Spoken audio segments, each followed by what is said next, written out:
Hello, my name's Jude and what a thrill to be here in the Criterion cupboard. Really excited to, first of all, be looking and selecting films in this way. It strikes me this is, as I grew up, this is the way I shopped for films. Rather than searching for stuff like this or like this, I seem to find myself lost forever like this. And so this feels very at home, and I'm also overwhelmed with all these wonderful titles. Yeah, I was hoping I would find a Tarkovsky. So Stalker. I think Stalker was my introduction to Andrei Tarkovsky. It was my discovery of stillness in film.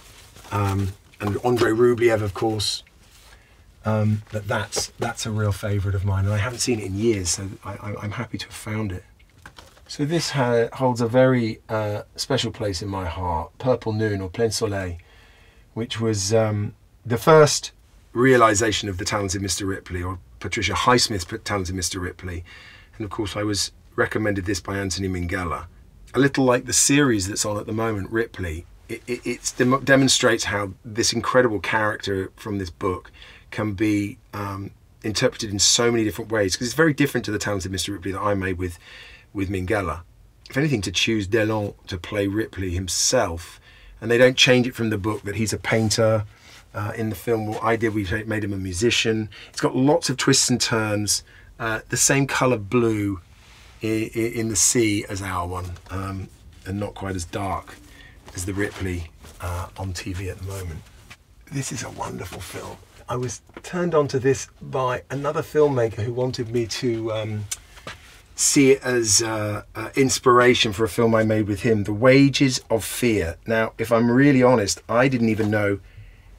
So it's Henri-Georges Clouzot. You'll probably learn from me. I don't remember names, but I remember experiences.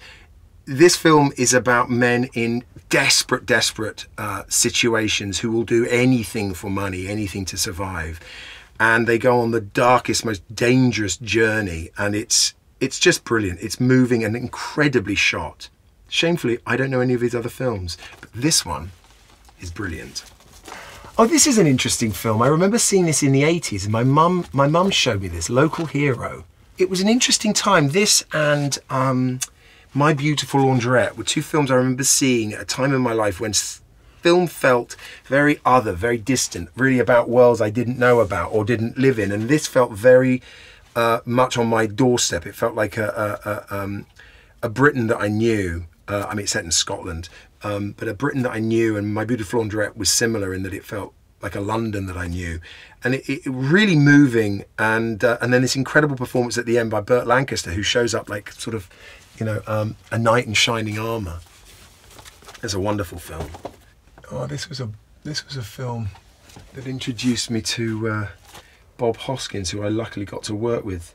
Neil Jordan's Mona Lisa, which again, at a very formative time in my life, showed a side of London that I sort of saw and felt around me, but hadn't necessarily seen on film. And Bob Hoskins demonstrating a brilliant ability to be incredibly tough, plausibly real of the street, and yet with this incredible heart of gold, which was kind of Bob himself. And Kathy Tyson gives a great performance in that. And there's a great supporting role by Michael Caine, who, no surprise, steals every scene he's in, but it's Bob's film. So one more, should we say? One of my favourite films. My children always joke that I never have favourites. I always say, oh, I like all sorts of films and all sorts of music. But this film really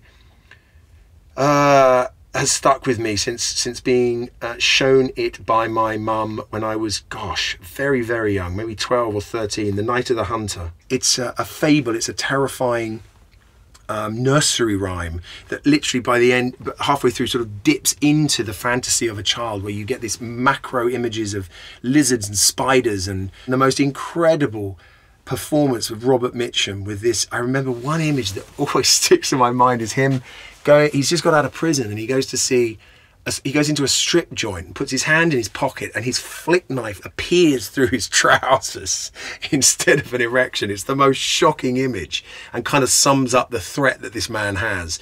Anyway, that's a classic, and if you haven't seen it, you must.